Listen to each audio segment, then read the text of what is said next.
much, Kalyani, for joining us today. We're very excited to have you here. Just to kind of start talking about the session, today we want to talk about the very exuberant mood in the home space, in the interior design space, because customers really are looking for everything that's big, that's bold, and that's handmade. So Kalyani, we've been talking about this for a little time, but my first question to you is, we're just in 2023. What are the big trends we're looking at in the home and design space? Thank you, first of all, for having me here. This is very exciting. I've heard some amazing insights.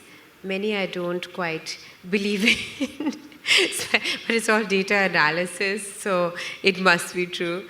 No, the luxury market, as you know, I've been in it for such a long time. As far as now, you're particularly talking about interiors, India is such a diaspora of our culture, for example.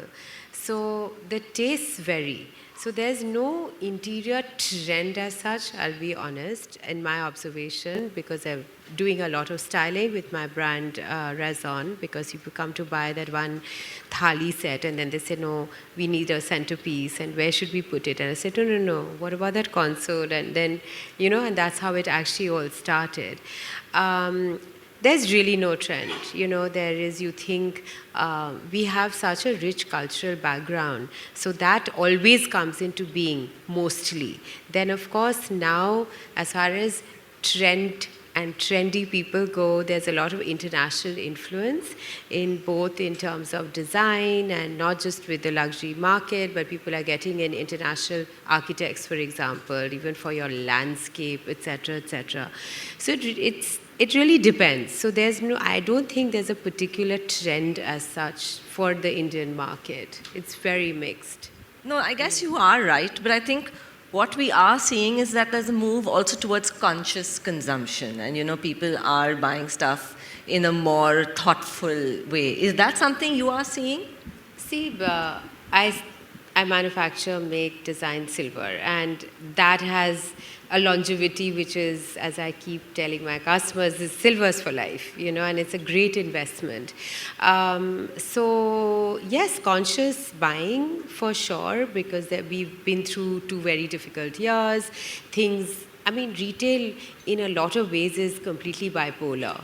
You never know how much you're going to do. Like last Diwali, I live in Delhi, people were having Diwali parties, it was like a wedding, it was insane. But having said that, in terms of retail, I thought this year was going to be my boom year. I would do triple the amount that I've been doing year to year. But no, it wasn't, to be honest. And I thought there was something drastically wrong with what I was doing, but I spoke to so many retailers and they all had the same thing to say. So as far as,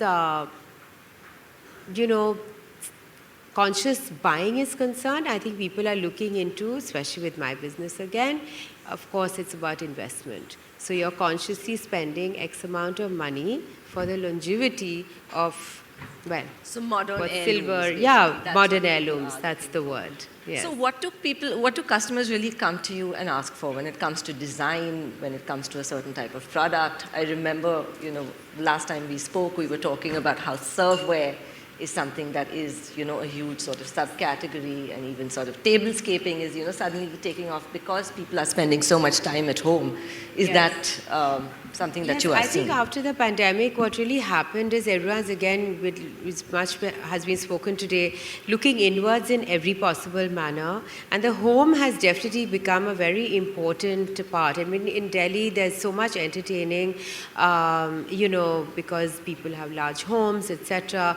But I just feel that the table, particularly sit-down dinners, the young couples today, young people are coming to buy thali sets because they want to have that sit-down dinner. Everyone's very mindful about how they set their table and to make it look beautiful in every possible manner. So yes, you're right. I think the serveware, but decor in general is very important, which again goes into the interior space, but gifting. We Indians are a very, very generous lot. The wedding business itself, well, a few years ago, the number was about 49 billion, I think, must be more now. Imagine that how much, even if it's a very small percentage, where apart from the jewelry and the watches and the clothes and etc., the gifting part, even if it's a tiny number of the percentage-wise, how large that is. It's huge. So in my business, the gifting portion of the segment of what I subcategory is very, very large and very, very important. And are you seeing certain trends there? Are people buying certain types of things more than they would buy, say, a larger piece, or are they buying a smaller piece, or what are people looking for? Delhi, everything is more. There is nothing called less. So I'm very fortunate. And yes, there's also a lot of generosity. So I think there's, again, no trend as such, but again, wedding gifting is something, the Samdhi gifting, very important, especially with the girls' parents. We're very cultural, we're very sort of steeped and rooted in our culture. I agree. And Kalyani, you are someone who has traveled to a lot of design fairs, to a lot of art fairs, and you've been a part of such interesting conversations. Can you tell us something about what people are talking about when it comes to art? You talked about mixed media and that sort of thing. What are people looking for? Again, because I've been selling art for the last 25 years, montage arts, which my mother and I started. We don't have a physical gallery, but I do a lot of private selling from private collections, etc. The masters, the contemporary masters will always be important, But again, interestingly enough, now the art fair is coming up next month. So many people looking for interesting international art, like Korean art. It was, Chinese art was very, very important, and it still is. But, it's interesting to see that someone coming and actually asking for these Korean art, particularly a Korean artist, for example. So I think trends are the taste is changing. It's becoming more international because of the exposure, because of social media. There's so much information out there where there was, it's kind of knowledge-based now, which is really very, very interesting to see. I think also a lot of people are looking for younger artists as well, right? And they're looking for mixed media art. Yes. I remember you told me a story about, did you scoop someone at a Christie's auction where you found this really amazing piece? Can you tell us that story? Okay, I'm not sure which one. It's but all right. Yes, no, but I always actually when I go to Frieze, for example, when I was in London, the last Frieze in London, and my daughter, who studied art history, of course, teaches me so much when I go to any museum, which I have to drag her to at some stage.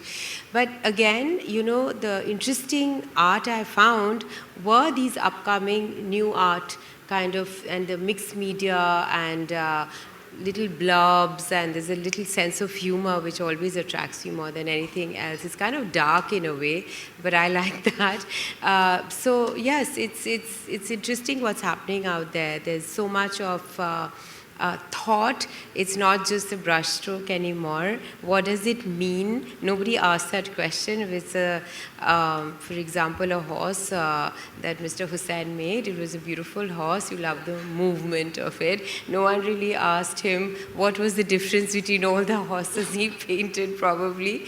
But there's a huge curiosity now, which is always it's always interesting. People are always looking for more interesting pieces. Yes, that's true. And I wanted to do a little bit of future gazing. Do you think you can help us understand where both the gifting industry is going? Do you see people buying more? Do you see them buying more of a certain type of thing? And where do you think the interior space is heading, say, in the next 5 years? Again, I make one collection a year because I kind of follow this whole fashion cycle and seasonal buying, etc. So Diwali is, of course, the biggest season for all of us Indians. We splurge on the home, we have certain obligations to give gifts, but R&D is something that I believe in, and I do that through the year, because the clientele is so niche that whenever that person comes back, I want them to find something new. So, this is something that you have to constantly be at, which on a manufacturing basis is really, really difficult, and then of course design, manufacture, and I can't just churn out because it's all handmade. It's all made in my factory. It's a flat sheet of metal which is hammered into a bowl or a thali or a centerpiece or cutlery, whatever you see at Rezon. So it's fascinating actually. So it's also very a slow process. I almost feel like there's big centerpiece is sold and I'm like, oh my God, it's going to take me a month to make another one. That is luxury, right? It's the attention to detail. It's really, that something that's handcrafted that people are looking for. I'm going to put certain things on a waiting list as well now. Okay. I'm kidding, yeah. And one last question that I had was, how do brands like yours, boutique labels, how do you kind of market in this new sort of digital age where, there's so much happening on Instagram, there's so much happening? Social media. That's it. It's Instagram. And it is it's just so convenient, it's on your phone, and that's takes up most of our time in any case. All day, everyone's on their phone. So, no, social media, it's just so strong. And I think it's helped me. You won't believe the percentage of my sales that happen on social media. It's staggering, actually. Even I'm surprised. So it's a very, very powerful tool of marketing that we have now. Thank you so much, Kalyani. Thank you. Thank you for having me.